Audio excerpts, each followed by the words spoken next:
ዛሬ የዋህ መሆን የሰዎች መጠቀሚያ መሆን እናቆማለን። አይምሯችንን ብርጭቆ እስኪቆርጥ ድረስ ስል እናደርገዋለን። ታማኝ ወዳጆችን ከከዳተኞች፣ እውነተኛ ወርቃማ እድሎችን ከፒራሚድ ማጭበርበሮችና እውነተኛ ፍቅርን ከናርሲስቲክ ማጭበርበር መለየት እንማራለን። ህይወት በውሸት እናቶች ተሞልታለች።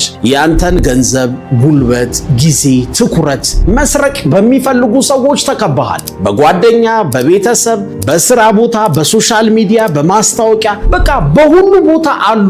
ካታለሉ በኋላ እንዳይቆጭህ፣ እንዳታዝን ራስህን መከላከያ የጥበብ ሰይፍ ያስፈልግሃል። ከገጽታ በስተጀርባ ሰንጥቆ የሚያይ ማስተዋል የኤክስሬ እይታ ያስፈልግሃል። የጨዋታውን ህግ ካላወቅ መቼም አታሸንፍም። ዓለም ለየዋሆች አትራራም።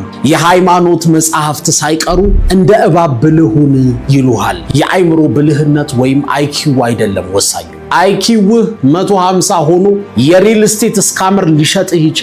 ማስተዋል ማለት የስሜት ህዋሳት ብልህነት ወይም ቪሰራል ኢንተለጀንስ ነው። ከድርጊት በስተጀርባ ያለውን ዓላማ የማየት ችሎታ ነው። ሰዎች ይዋሻሉ፣ በቃላት ሊቆጣጠሩ ይሞክራሉ። በንግግራቸው እሹሹ ብለው ያስተኙሃል፣ ያፈዙሃል፣ ያዘናጉሃል። ስትዘናጋ ደግሞ ራስን መከላከል አትችልም። ስለዚህ በፈለጉት መንገድ ያጠቁሃል። ስሞክ ወይም ጭስ ይለቃሉ። አንተ ጭሱ ከየት ነው የመጣው ብለህ እሳቱን ስትፈልግ ባልጠበቅከው መንገድ አደጋ ውስጥ ነህ። ማንኛውም ሰው እወድሃለሁ፣ ለአንተ እኮ ታማኝ ነኝ፣ ይህ ቢዝነስ አስተማማኝ ነው፣ ስራ ሰጥሃለሁ፣ መጀመሪያ ክፈለኝ ሊልህ ይችላል። የዋህ ሰው ቃላቱን ሰምቶ ያምናል። የዋህ ሰው የራሱን ደግነት በሌሎች ላይ ያንጸባርቃል። እኔ አልዋሽም፣ ስለዚህ እሱም አይዋሽም፣ እነሱም አይዋሽም ይላል። ያ አይነት የዋህነት ገዳይ ነው። ሁሉም ሰው መጥፎ አይደለም፣ ሁሉም ሰው ደግሞ ጥሩም አይደለም። ስንዴውን ከእንክርዳዱ መለየት አለብን።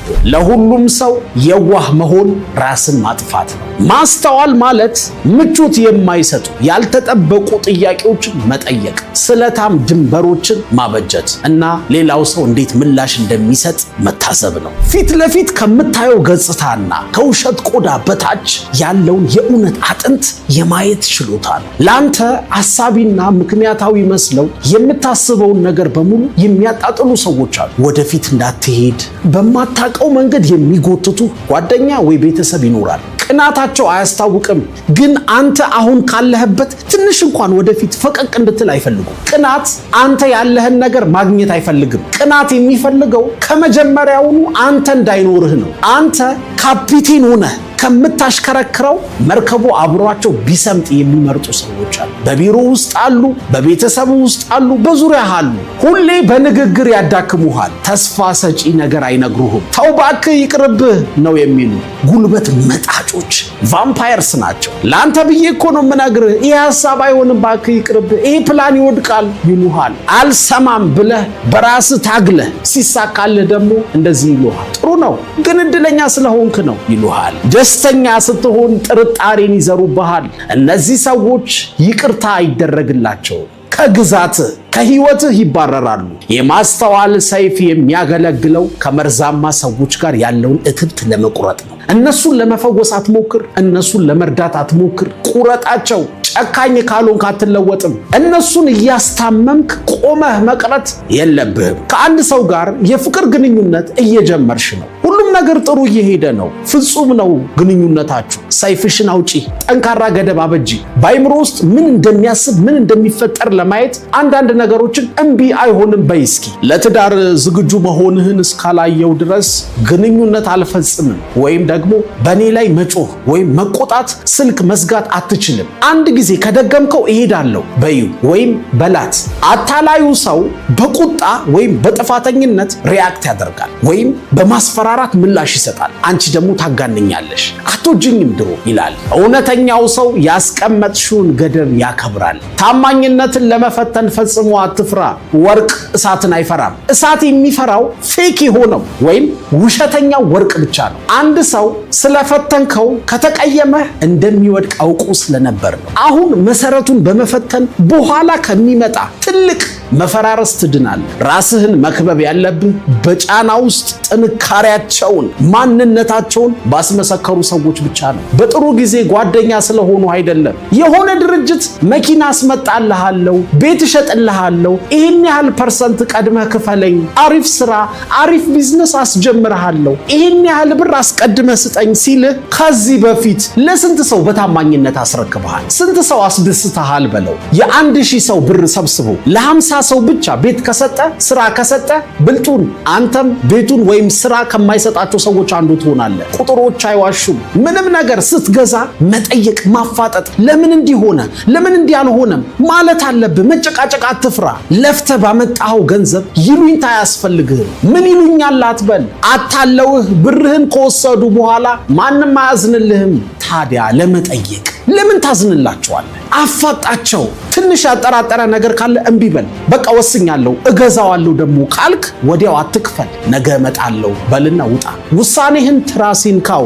ከሚስት ጋር ተመካከርበት፣ ከወዳጅ ጋር አውራበት፣ መረጃ ሰብስብ። ተኩላ በስቷን በግ አትሁን። በተለይ ገንዘብህን ኢንቨስት ለማድረግ የሆነ ነገር ለማድረግ እምቢ ለማለት ፈጠን በል። እሺ ለማለት ግን በጣም ተረጋጋ። ከእጅህ ከወጣ በኋላ መልሰህ የማታገኛቸው ነገሮች ብዙ ናቸው። ከስሜት በላይ ምክንያታዊ ሁን። እምቢ ማለትን አትፍራ።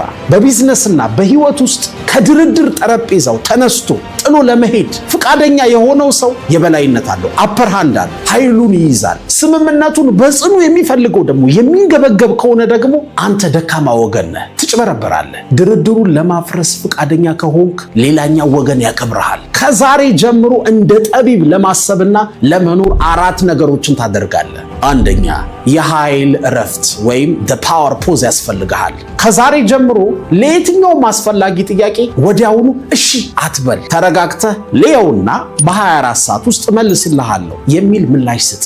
ያ የጊዜ ክፍተት በጥልቀት እንድታስብ እድል ይሰጥሃል። ኃይልህን ይመልስልሃል። ስሜትህን ያቀዘቅዛል። ያኔ ምክንያታዊ ትሆናለህ። ሁለተኛ፣ ምቾት የማይሰጥ ጥያቄ ጠይቅ።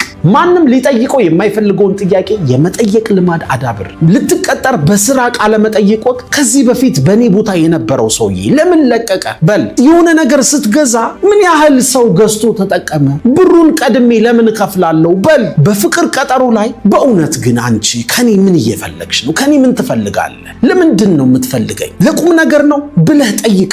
አይናቸውን እይ። እውነት ብዙውን ጊዜ በዚያች ቅጽበት ወይም በማይክሮ ሰከንድ ውስጥ ትወጣለች። ሶስተኛ፣ ዙሪያህን ፈትሽ። ለአንተ ቅርብ የሆኑ 5 ሰዎችን ዝርዝር አውጣ። ራስህን ጠይቅ። ነገ ትልቅ ስኬት ባገኝ በቅንነት የሚደሰተው ማን ነው? የሚቀናውስ ማን ነው? ነገ ሁሉንም ባጣ ደግሞ ክፉ ቀን ቢመጣ አብሮኝ የሚቀረው ማን ነው? ታማኝ ሁን። መልሱ በማ ላይ ጊዜህን፣ ሐሳብህን ኢንቨስት ማድረግ እንዳለብህ፣ ከማ ጋር መቀጠል ወይም ማቆም እንዳለብህና ከማን ራስን መጠበቅ እንዳለብህ ይነግርሃል። አራተኛውና የመጨረሻው ተስፋን ግደል። ኪል ሆፕ ቢ ሪያሊስቲክ። ተጨባጩ ተስፋ መጥፎ የቢዝነስ ስትራቴጂ ነው። ይከፍለኛል ብዬ ተስፋ አደርጋለሁ፣ ይሰራል ብዬ ተስፋ አደርጋለሁ፣ ቃሉን ይጠብቃል ብዬ ተስፋ አደርጋለሁ። ተስፋን አስወግድ። መረጃውን ተመልከት። ከዚህ በፊት ከፍሎ ያውቃል? ቁጥሮቹ ያዋጣሉ? ይሄ ሰው ታማኝ ነው? ለሌላው ካልታመነ ለአንተ ለምን ይታመናል? በቃላት አሳምሮ በነገረ ሳይሆን በእውነታዎች ከዚህ በፊት በነበረው ተግባሩ ፍረድ። በህይወት ለማሸነፍ ብልህ ሆነ መወለድ አይጠበቅብህ። አሁን የነገርኩን 4 ነገሮች ሁሌም ማስታወሳቸው፣ ተግብራቸው። ማንም አይሸውድህም። እስከ መጨረሻው ስለቆያችሁ ስላደመጣችሁኝ በጣም አድርጌ አመሰግናለሁ።